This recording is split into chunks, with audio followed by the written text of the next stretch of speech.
And welcome back to the episode of Geek Centurions. Me, your boy Eli. It's me, Joe. We're here to talk about the newest episode of Loki. It's gonna be a quick one, really, because it's more of the theory crafting, right? A little bit, but also, I think it's a very interesting episode because we finally get a Kang variant, the Victor Timely. Which is a version of Kang that's in the universe. I looked it up a bit. Yeah, it's basically him, but in 1800, like turn of the century America. Late 1800s, early 1900s. He's a crackpot inventor.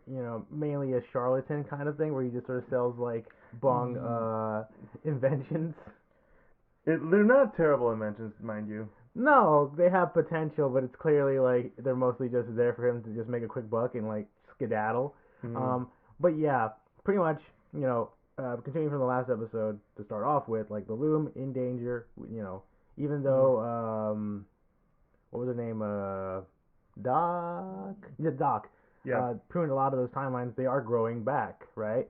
But that also stresses the temporal Loom, and OB is like, we're all gonna die. We're all gonna die. So they need the temporal aura of basically He Who Remains in order to access the temporal Loom and fix it. However, they don't know where he would be, and also it's like let's find Renslayer. Miss Minutes gave her some stuff. We have a ping on her. Let's go find her. Let's get some answers. And it leads them into the past. Yeah, 1897, I think, is what they said. Yeah.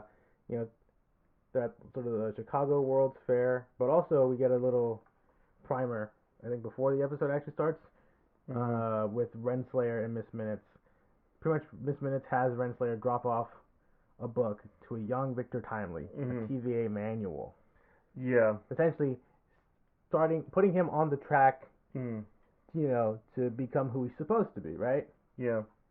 One of those interesting shenanigans. It's setting the. So there's an interesting conversation, right, about, especially when it comes to Sylvie and her relationship with the TVA, about it being like free will and all that stuff.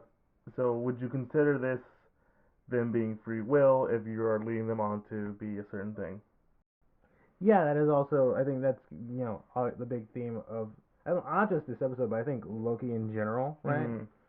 Because that's sort of the whole point of the TVA, of like pruning all these different timelines to have the sacred timeline. Yeah. No variations. It has to be one way or the other.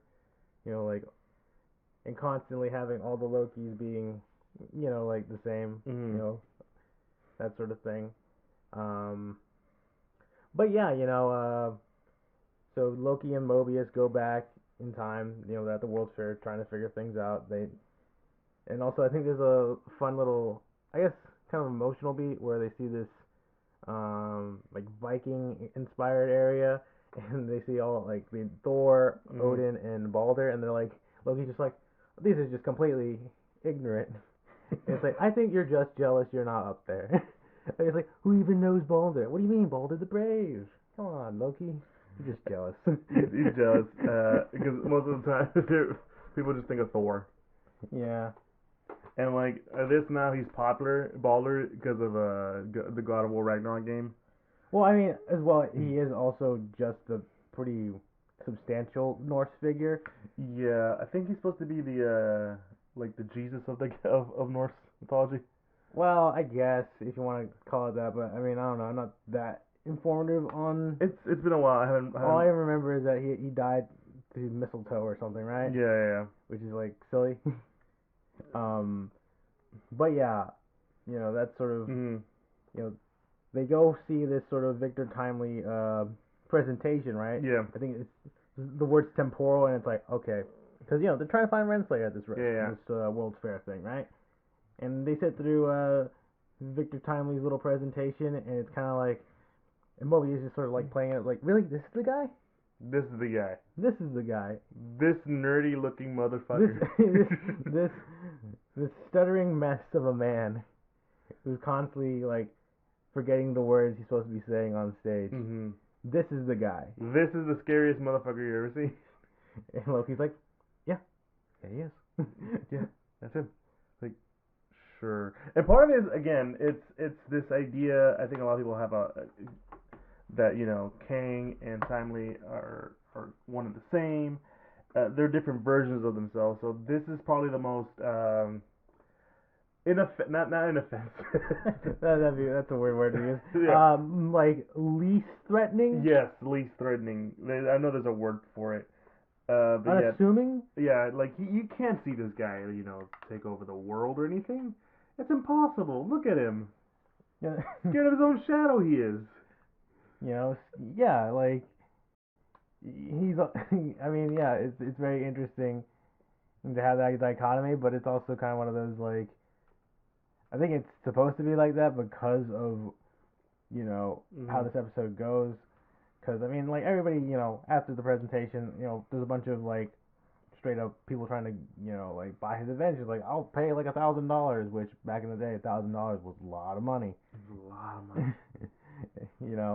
So, and meanwhile, like, it is kind of funny because Renslayer tries to talk to him, but then Mobius and Loki jump in, too, and it's kind of one of those things, like, he's like, okay, I'm giving too much attention. I need to get the fuck out of here. Yeah, Because that's when we find out he's a con man. Yeah, like he straight up is like, we see the first guy like, these mechanical suspenders things don't make me taller. It's like, are you sure about that? I think you look taller. How about I come, visit you next week? I told you it's a prototype. Maybe I can fix it for you. And he's like, yeah, okay. He's like a silver-tongued liar, except, when they don't buy it and they realize they've been spilling away their money with this dude who buys a temporal loom thing, which is like kind of phony. It's like, I want my money back. You swindled me out of my money, man.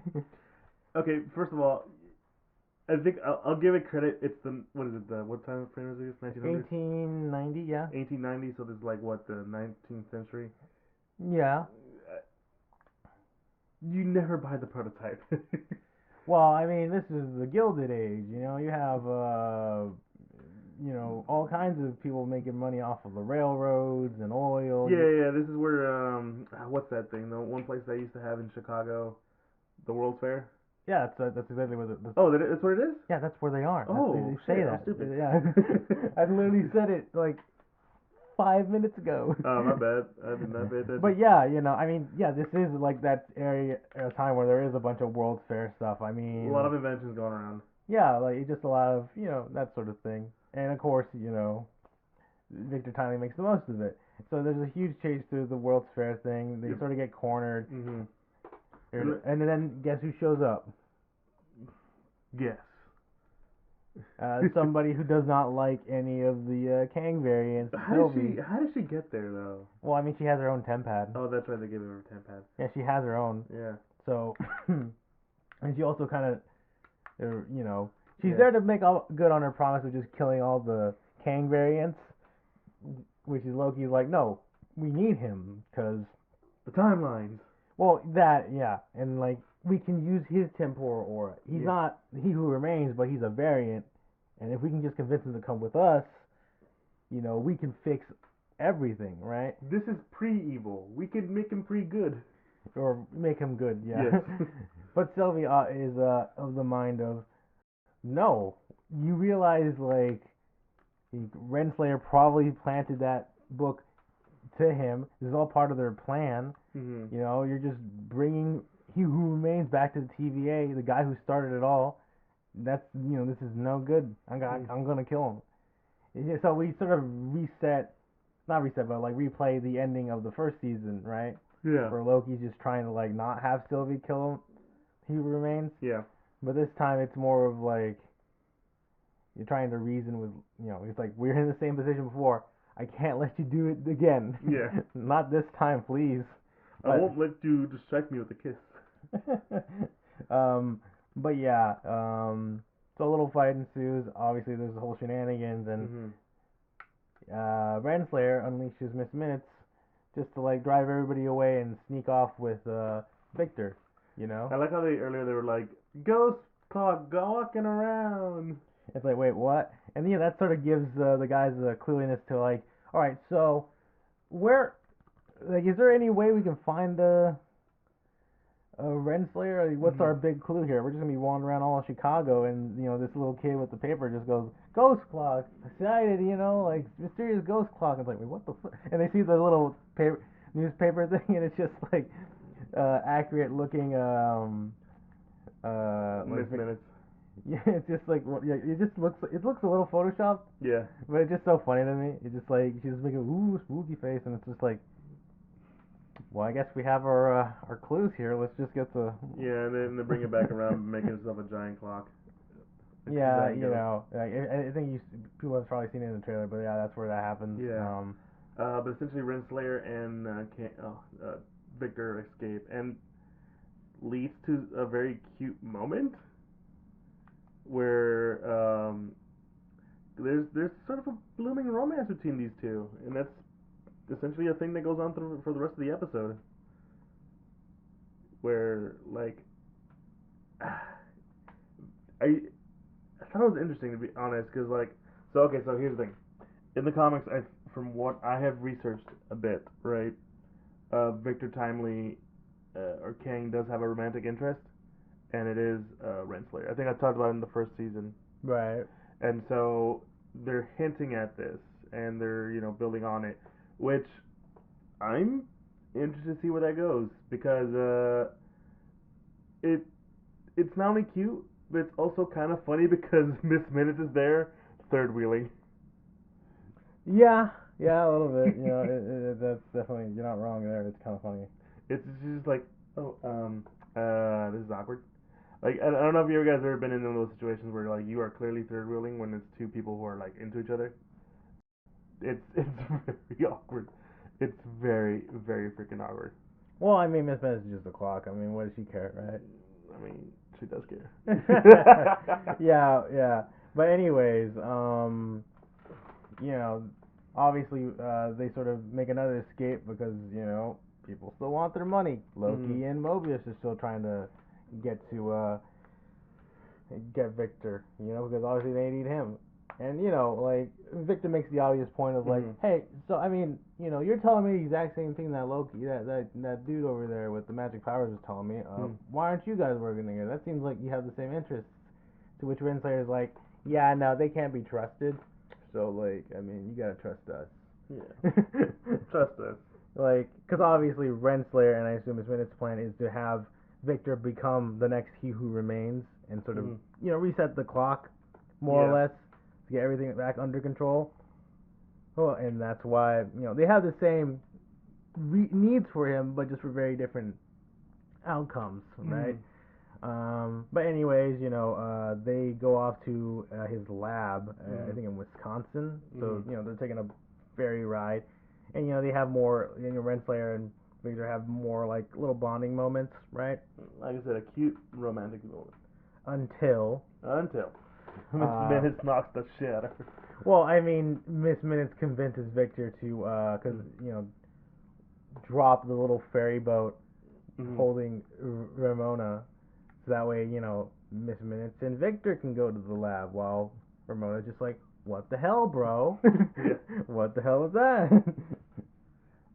Yeah, no, they just literally dropped her off, and that's when they get to the laboratory, and Miss Min essentially spills a lot of stuff, and some stuff that I'm like, oh, yeah, this is a little creepy.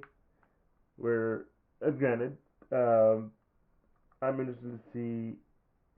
I wouldn't say interested to see more of it. I just want to see like what the heck is going on. Clearly, they're building up Miss Min to be something more, right? Because do you want to explain, or do you want me to do it?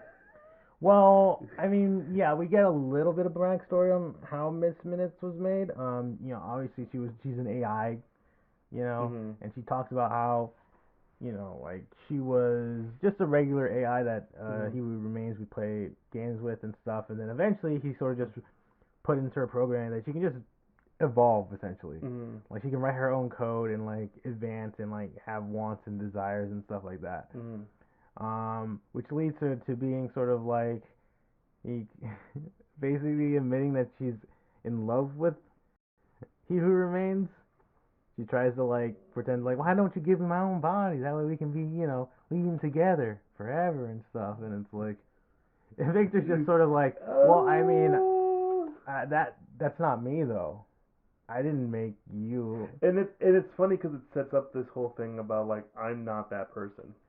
Yeah, it's like I have my own wants and desires and stuff. As much as you guys want me to be, so and so, I'm kind of just I'm just me. Yeah. You guys keep talking about like, oh, I did this and that. It's like I haven't done anything. Like all I do is just swindle people out of the money. I mean, I have cool ideas because of the TVA guidebook, but the technology I have at the moment doesn't let me do that. So that's why I do the things I do. Hmm. Right? Listen, I'm using it to survive. I'm got, smart, but I'm not that smart. I don't know about AIs. I'm from the 1800s. yeah, so it's We don't even know anything about AI. We never use the word artificial at all. yeah, so it's a very interesting conversation. Obviously, Victor gets freaked out about it. He turns her off, and then Renslayer decides to show up with a sort of prototype pruning device. Yeah, Like, I hey, was listen. wondering what that was until it started doing stuff. Yeah, until she used it on a mannequin, right? Yeah. It's like, hey, all right, listen, I'm taking orders from He Who Remains at this point, Yeah. and you're gonna do exactly what I'm telling you to, or else I'll just kill you. It's really one or two ways. With Loki and Mobius dropping in, pretty much being like, hey, let's not get any crazy here. Because the entire time, Mobius has also been trying to reason with Renslayer, like, hey, why'd you do the things you do? Why'd you almost kill me, man? What's going on? And Renslayer is pretty much just like, not having it for the most part. It's like, you can't convince me. I've got my own thing here going on. And this sort of debate spirals into the conversation she has in the scene where she's pretty much just like, I'm the reason why the TVA has been running just fine, all right? Yeah. And I'm gonna get it back to where it's supposed to be, With this guy's help. Yeah, like you want to know why the TVA is like running amok? Because I'm not there. Yeah, because I'm not the one who constantly had to do the hard decisions, And clearly, that's sort of her sort of viewpoint. But Sylvie then shows up, blasts everybody, and she's about to kill Victor. But Victor sort of pleads his case, like, listen, I don't know who you are. I don't know what I've done to you personally, but I'm just a guy, right? I'm just scared. Yeah, like I'm scared for my life, guys. You don't have a reason to kill me. I haven't done anything. I'm just a dude. And Sylvie makes the case like you will do bad things one day, but that's not me though. That's like, another me. I'm not that person you're talking about, and it sort of brings up like again the big sort of theme of probably the show of like, your actions, your fate is not decided, right? You make your own fate. And Sylvie, the very person who killed He Who Remains to bring about free will, that's her whole thing. Like, I want people to live, have free will, that sort of thing. Not to be subjugated to the stuff that I had to be subjugated to. Yeah, not to be subjugated by the TVA and all that stuff. And now she sort of looks at it, it's like, well, shit. I am becoming the thing I sought to destroy. It's a really nice realization because he's right that he's not that version of He Who Remains. He's not Kang. He is Victor Timely. He is an entirely different character who has done questionable things at best, right? Yeah, I mean he's a crook, but he's not like killing people. He's not killing people. He's not ruining people's lives. Right. He's at least swindling off, rich people off their money, but that's depends on where you stand on that situation. Yeah, I guess, right? Yeah. What I'm getting at is that, Sylvie, a person who was taking out, or at least, taken away because she was different, because she was not the status quo, or, anything of the like, right? Right. She did nothing wrong. Be it she is being subjugated to this thing just because she was born a certain way, made a certain way, or happened to be different. Same thing with him. He is not the original Loki, or Kang, but he is a version of Kang, and he has a reason to live. He also hasn't done anything to her. You know, I was going somewhere, but then I looked it back. Well, basically, Yeah. you know, he has his own choices. He hasn't done anything wrong. Mm. You're condemning him to death for something he hasn't even done. Mm. You know, similar thing to Sylvie and pretty much all the other variants. You know, like they haven't done anything wrong, but you know, in order to protect the sacred timeline, they have to get pruned and stuff. You know, their worlds have to be destroyed, kind of thing. So, yeah, it's kind of one of those things where Sylvie is like, well, shit, I'll let him live. We'll, you know, take him back to the TVA. But she's also just like, don't make me regret doing this, because she still has her doubts, right? Yeah. But she also understands like I can't be the sole arbiter of killing just dudes who haven't done anything. Though it does bring up an interesting question though. What if like at one point she meets a Kang who is good, right? Who is like genuinely good. Like who has done like actual good things and stuff. Yeah. Yeah, because she did promise to, you know, if she ever finds any more variants, she's gonna kill them. So I mean, you know, yeah, that brings up the interesting dilemma and stuff, right? Yeah. And so I think at that point it ends with Renslayer and Miss Minutes at the end of time. Yeah, Sylvie pretty much knocks this. You know, Renslayer's like, hey, listen, you know, if you're gonna kill me, just kill me, please. Do what you gotta do. And Sylvie's like, you know, I thought about doing that for a long time, all the various ways I could kill you, but you know what? I got a better plan. Suffer in Yeah. loneliness. Yeah, like you want. I feel like this has all been about getting power for you. So you know what? Getting the seat at the end of time. Yeah, I'll help you out with that. So he kicks her through the time door, sends her to the end of time, where she's basically kind of stranded. And Miss Minutes and Renslayer, you know, they're sort of having to formulate their next plan. And yeah, that's where the episode ends. And there's so much things to talk about too. Obviously, one thing that really caught my attention was the whole Miss Minutes having a thing for Kang, basically. I felt, for one, while it works in sense, the execution of it feels off, but I feel like it's leading to something else, right? Especially with the relationship between Kang and Renslayer, because remember, at the beginning of the first episode, we hear Kang talking, or recording of Kang, He Who Remains, I guess is probably the better person to say. Yeah. Talking to Renslayer. So clearly there's a connection there. Yeah. But Renslayer has no memories of it, right? And, well, I forgot to mention, Miss Minutes alluded to a dark past for Renslayer. Or more like she knows a big secret about Renslayer that if she reveals it to her, you know, she's gonna get angry. Yeah. So that kind of brings up to the question, like, what does she know? Why is she so involved? We know that she's infatuated with He Who Remains, but does it have to do with the fact with the dark secret of what happened to Renslayer? Don't know. Don't know. I've been seeing some theories about it online though. There's one theory I saw, and I really think it'd be a really cool thing. I doubt they'll do it, because oftentimes the stuff that people come up with are a lot better than what the writers or person in, you know, showrunners would have. It's that Miss Minutes is is an AI created from the memories of Renslayer. Meh. I don't know. And it's sort of like a Cortana kind of thing. I don't know. Maybe. It does sound neat. Yeah.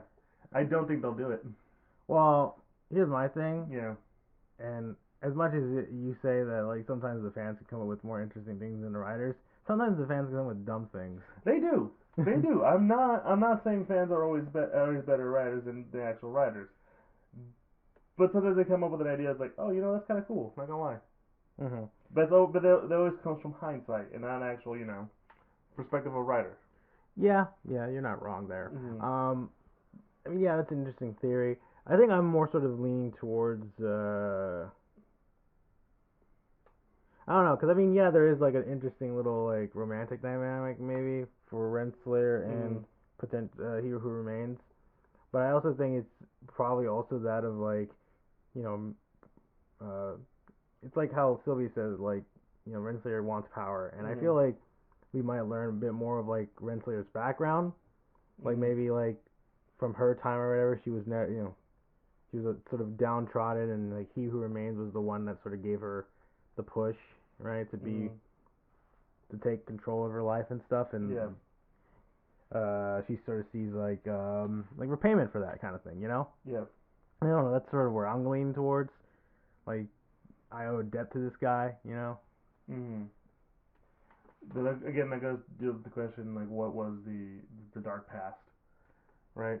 Yeah, I mean we might get a little bit more of that. Who knows? Mhm. But yeah, no, I think this is probably one of the things. I remember someone saying to me that it's kind of a little hard to follow considering like all the stuff that's happened. I've been telling, what I feel like really you should only have watched the Ant-Man movie and that's it, or just the scenes with Kang to really understand what's going on because that's about it. I mean, I don't know. Like I don't really see what's really confusing. Mhm. Like I think That okay? Do you think fans or people who watch these are overthinking it? I don't know, maybe Mhm. because I don't think there's anything really like hard to follow. It's just hey, He Who Remains is a dangerous person. Mhm. Created TVA to stop a multiversal war from his variants, Mhm. and now they're running about. And I mean, yeah, I guess the Ant-Man movie has Kang in it, but it doesn't really reference much back to the plot of Loki, other than like the ending credits scene with Victor Timely in it. But besides that, I mean, like you don't Mhm. really need to watch Quantumania to understand what's happening in Loki. Mhm. They're kind of like they feel a bit separated in the plot, you Yeah. know. So the reason I bring this up is because I feel like there's a lot of people who are questioning whether or not they need to watch or at least see enough stuff to understand what's going on in current some of the current Marvel stuff. I don't think you do. It's clearly obvious, like for most of these projects, they're meant to be like one-offs and no connection at all, right? Mm-hmm. Kind of like how most comics kind of are, unless there's a thing that leads up to a big event. Mm-hmm. I think that's where they're doing now, and I think that's why a lot of people are kind of like not um, confused or like having a hard time to grasp what's going on, right? Mm-hmm. Because the last few movies, the last big chunk of films for Marvel were all kind of connected to each other to help branch into like what's going on and what's going to lead into and the stuff that will eventually happen, right? Mm-hmm. Now the thing is, these aren't meant to be connected, but they're supposed to mentally. But there's a little bit of teasing here and there of like what to do, right? Yeah. No, I definitely get that. I now I'll say this. I think Loki is probably one of the better things that come out right now. No, no, absolutely, it is. Mm-hmm. Yeah. They continue to have that sort of thing that latches people onto to that first season. So it's good. It's a good thing that there's a sense of consistency in at least a Marvel project that a lot of people are looking forward to and a lot of people are excited for. Yeah. No, I definitely agree with that. Hmm. It sets up a lot more for the multiverse saga that they're going for. Yeah. So I mean, I am sort of interested to see where it kind of leads to. You know. Hmm. Mm, now I will say this. I think is that there's only like 6 episodes and we're already halfway through. Yeah. I'm I keep going back to this, man. I'm sorry. These these episode constraints, man. I don't know about them, man. Well, I mean, the last season did well Yeah. with being 6 episodes, so I'm pretty sure the people behind Loki know how to pace their show at this point. Yeah. That's fair. But yeah, I think that's all I have to say, really. You? No, yeah, I think that's sort of where I'm kind of saying, I like the episode. It has a lot of good moments, Mhm. especially with towards the end there. So yeah, I think it sort of really brings it all together. Mhm. There's really not much to talk about aside from like a little bit of theory crafting here and there, but essentially It continuously stays as probably one of the better projects. But yeah, if you enjoyed what you heard, be sure to follow us on Instagram, Instagram, Facebook, and Twitter at the Geek Centurions. We're more that we're on Instagram. There's a link to the podcast says we're officially part of Apple Podcasts, Google Podcasts, Spotify, Pandora, and all the like. And there's a link to the YouTube for your audio listeners if they want to put a face to the voice. Be sure to like, comment, subscribe. And yeah, that's been Loki. Yeah, it's I'm gonna show is still interesting, still finding ways to like make like cool, interesting takes on what it's trying to do. Mm-hmm. And I'm looking forward to the rest of the season. Yeah, same here. And anyways, me and boy Eli. It's me, Joe. You guys have a good one. Peace.